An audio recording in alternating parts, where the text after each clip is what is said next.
Iran, Israel, Americani दावहाया दिनै 13 दिन जाबाय 13 दिनाव सोलिबायदों दा that means 14 दिन जानसै 14 दिन जानसै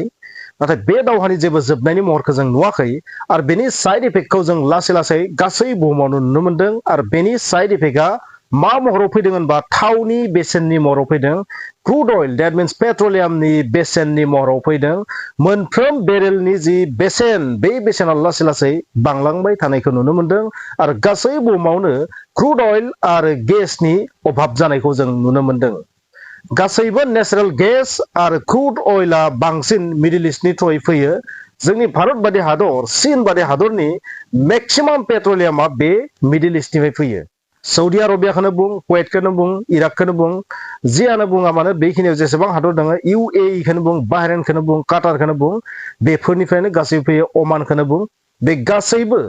ओनसोलनिफ्राय बुहुमनि गासैबो मेक्सिमाम होनबाबो बांद्राय बुंनाय जानाय नङा मेक्सिमामथ' बुंद्रायला गोबांसिन थावानो बे जायगानिफ्रायनो फैयो आरो बेखिनि जायगायाव गिलु बालु दावहा सोलिबाय थादों नोंथाङा सानदों बे जायगायाव दावहा जानायनि थाखाय जोंनि इन्डियायाव थावनि बेसेना मानो बांदों बा LPG नि मानो अभाब जादों जोंनि इन्डियायाव बा LPG नि अभाब जादोंना जायाखै बेखौथ' मिथिया नाथाय बेनि जि प्रपेगेन्डा बेनि मोनसे पेनिक क्रिएट खालामनो नाजानाय माखासे गाज्रि मानसिफोरनि बे मानो जादों इन्डियायाव मा जानो थाखाय इन्डियायाव थावनि अभाब जानो हागौ मोनसे थासारि क्रिएट खालामदों बेनि जाहोनखौ नोंथांमोना बुंनो नाजागोन मा जानो थाखाय बेबायदि जादों बेखौ नोंथांमोना बे भिडिअनि थ्रुयैनो बुजिलांगोन गिबियाव बे दावहानि टारगेटखौ नोंथांमोना मा नुदोंमोन गिबि टारगेटआ जाहैबाय मा IRGC खौ फोजोबस्रांनाय बे आमेरिका आरो इजराइलनि टारगेटमोन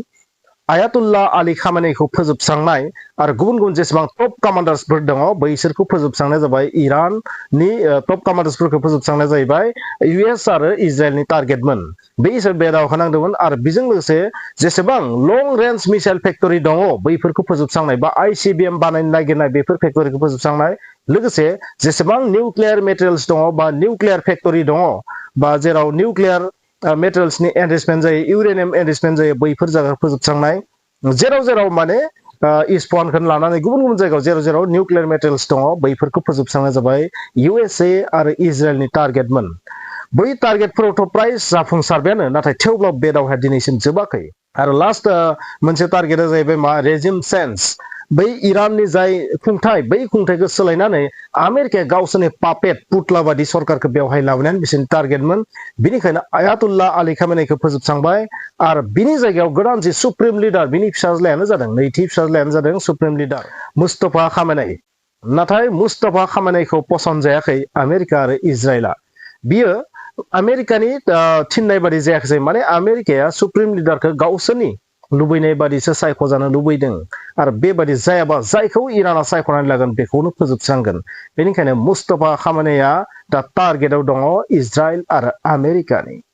आरो गिलु बालु missile attack air strike drawn attack इराननिफ्राय drawn attack missile एटाकखौ नोंथांमोना नुदों मिडल इस्टआव इजराइलाव आरो बेजों लोगोसे आमेरिका आरो इजराइला बेवहाय एयार स्ट्राइक खालामदों मिसाइल एटाक खालामदों क्रुज मिसाइल बेलिस्टिक मिसाइल जिखुनु हाथियारजों आरो अइल डिपोफोराव एटाक खालामनायखौ नुनो मोनदों आरो ओरैहाय इराना मा खालामदों मिडल इस्टनि अइल डिपोजों लोगोसे डिसेलिनेशन प्लान्ट वाटारनि दैनि जिहेथु मिडल इस्टनि कान्ट्रिसफोरा दैनि अभाब इरानाबो दैनि अभाब बिसोरनियावथ' दै दङ नाथाय दैफोरा गोबाब डेट मिन्स संख्रिया बहुत बुरजा बिनिखायनो लैथोनि दैया जिहेतु संख्रि बुरजा बिनिखायनो बै लैथोनि दैनि संख्रिखौ गैया खालामनानै लोंथावना खालामनाय माखासे प्लान दङ मिडल इस्टनि हादरफोराव बैफोरखौ एटाक खालामदों इराना थामहिनबा जुदि दैनि अभाब जायोबा मिडल इस्टआव अब्ला मा जागोन बिसोर हाहाकार मोनसे सृष्टि जागोन आरो बे टारगेटजों इराना ड्रन एटाक मिसाइल एटाक खालामदों डिसेलिनेशन प्लान्टआवबो लोगोसे अइल रिफाइनारिफोरावबो एटाक खालामनायखौ नुनो मोनदों आरो अइल फिल्डफोरावबो एटाक खालामनायखौ नुनो मोनदों आमेरिकानि बेसफोरावथ' एटाक खालामदोंआनो बेजों लोगोसे बेफोरबायदि दावहाया जादों डेट मिन्स बे दावहानि जि रे रुप महर मुस्रि बेयो मा इक'नमिक वारफेयारसिम थांबाय माने रांखान्थियारि दावहासिम थांदों बबेखानि जायखिजाया दावहा मा जायो रांखान्थियारि माखासे खहा जाखायो नाथाय इराननि टारगेटआ जाहैबाय मा रांखान्थिखौ बुहुमनि रांखान्थिखौ माने पेरेलाइज खालामनाया जाबाय बिसोरनि प्लेनिं बेनिखायनो बिसोर मोनसे थांखि लाबाय बेबादि एटाकथ' खालामदोंआनो बेजों लोगोसे स्ट्रेट अफ हार्मुसनि थ्रुयै जेसेबां अइल टेंकारफोर फैयो जाहाजफोर फैयो गुबुन गुबुन हादरनि बेखौ बन्द' खालामनो नाजादों आरो माखासे माइन बेहाय दैनि सिङाव दोनदों माने बनानै दोनदों आरो इराना आरो बेफोरबायदि खालामनायखौ आमेरिकाया होबथानो नाजादों नाथाय बेवहाय फेलें जानायखौ जों नुनो मोनदों नोंथांमोना बेखौ मिथिनाया मोजां मिडिल इस्टनिफ्राय बे इरान कुवेत काटार सिरिया जेसेबां हादर दं इराक बैफोर ओनसोलनिफ्रायनो इन्डियानि मेक्सिमाम थाव आरो गेसआ फैयो बेनिखायनो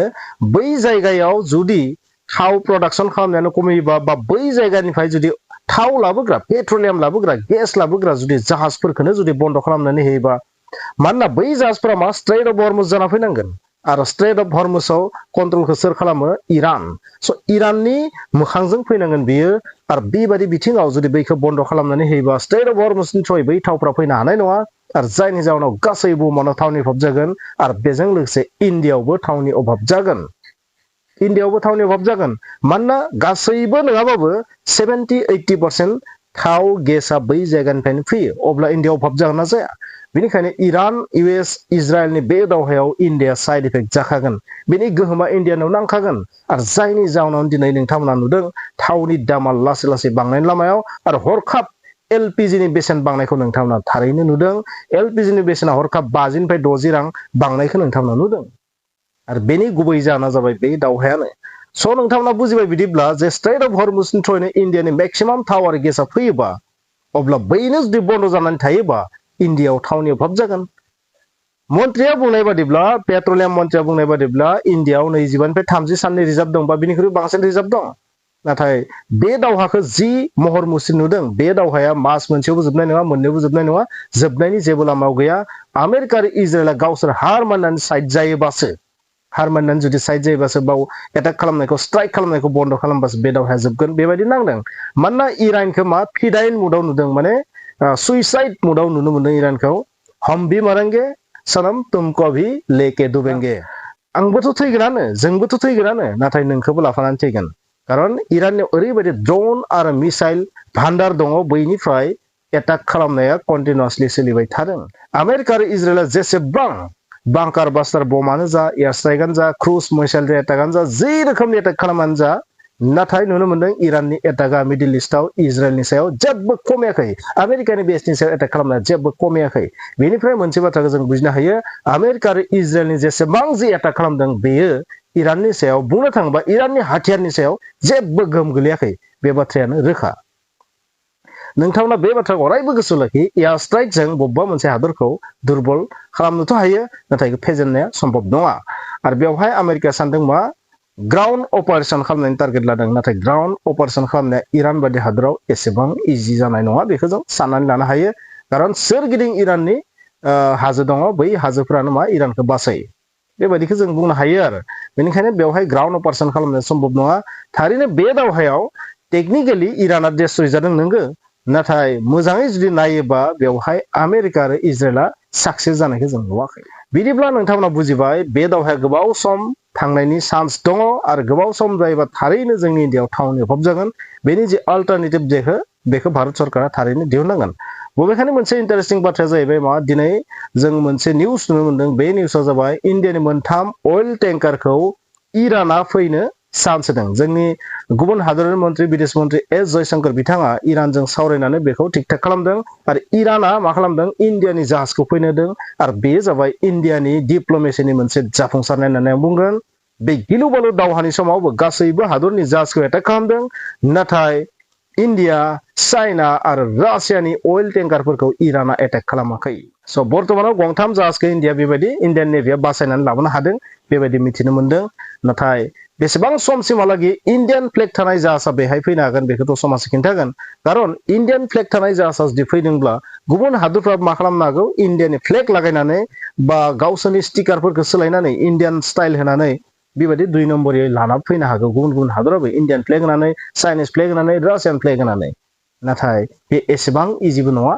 मानोना इराना एकदम माने नोजोर होगासिनो स्ट्रेट अफ हर्मुजआ बांद्राय रोजाबो नङा 30 निफ्राय 70 किल'मिटारल'सो रोजा नालाय बेखिनि जायगाखौ मोजाङै कन्ट्रल खालामनो हायो इरान बिदिब्ला नोंथांमोना दा आइडिया खालामदो थावनि दामा मानो बांदों एलपिजिनि बेसेना मानो बांदों बेखौ नोंथांमोना जुदि एसे बुजिदोंबा हमनो हाबाय खारन इन्डियानि मेक्सिमाम जेसेबां गोनां जायो बिनि 80%आनो मिडिल इस्टनि थ्रुयैसो सुफुं जायो बिदिब्ला मिडिल इस्टआ जोंनि थाखाय मोनसे लाइफ लाइन बायदि आरो बै लाइफ लाइनाव जुदि गिलु बालु दावहा जाबाय थायोबा बै जुदि ब्लक जानानै थायोबा इन्डियायावथ' हाहाकार सृष्टि जाखागोन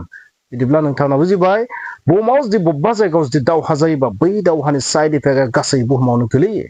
आरो बेनि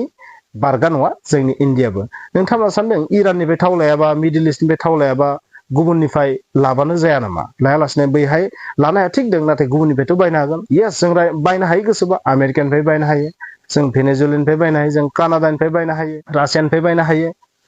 नोंथांमोना लिस्टखौ नायबा नुगोन बुहुमनि बयनिख्रुइ बांसिन थाव थानाय हादरा जाबाय भेनेजुएला सेकेन्डआव सौदि आरबिया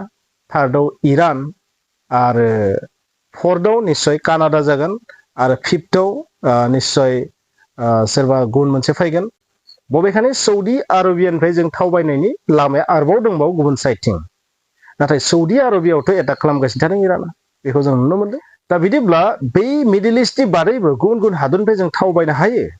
आमेरिकानिफ्राय जुदि बायनांगौ जायोबा आमेरिकाया बहुत गोजान रासियानिफ्राय बायनांगौ जायोबा रासिया बहुत गोजान बबेखानि रासिया एसे खाथिसिन कानाडानिफ्राय जुदि बायनांगौ जायोबा कानाडाया बहुत गोजान भेनेजुएलानिफ्राय बायनांगौ जायोबा भेनेजुएलाया बहुत गोजान नाथाय मिडल इस्टआ सबसे खाथियाव आरो ओरैहाय रासिया सबसे खाथियाव बिनिखायनो जों रासियानिफ्राय बायनांगोन आरो रासियानिफ्राय थाव बायनायखौ बन्द' खालामनानै दोनदोंमोन सोर आमेरिकाया स' बुहुमाव नोंथांमोना नुनो मोनदों आमेरिकानि जि इनफ्लुयेन्स बेयो बहुत गोजौआव स' आमेरिकाखौ नोंथाङा दुखु होनानै बे बुहुमाव थांना थानाया खैफोद गोनां बादि बिनिखायनो ओरैबायदि जा गावनि आथिङाव गसंनो हानाय बायदि जा दिनै आं जाय मिडियायाव नोंथांनो भिडिअ लाबोदों बेबो आमेरिकानि 90% ससियेल मिडिया आमेरिकानि इन्टारनेटआ बबेखानि इन्टारनेटनि माने सासेल' मालिक गैया नाथाय गासैबो नोंथांमोना जुदि नायोबा मेक्सिमाम बुस्थुआनो आमेरिकान जायो मेक्सिमाम टेक्न'लजिया आमेरिकान जायो बिदिब्ला आमेरिकाखौ नोंथाङा मा खालामनो हानो थारैनो बुजिदो नोंथांमोना